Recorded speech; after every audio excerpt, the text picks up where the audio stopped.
This 5-minute solution will show you how to turn on Snapchat location on Android and iPhone. So if you're wondering how you can enable Snapchat location, follow these quick steps. First of all, go to settings, search for Snapchat, and you have to enable location for Snapchat, and then open your Snapchat app.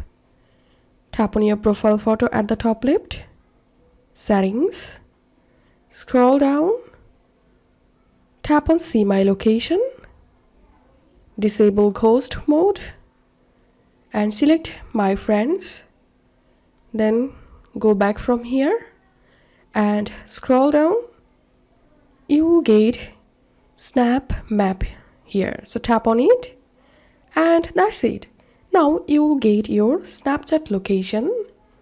If you find this video helpful, don't forget to subscribe 5-minute solution. See you in the next video.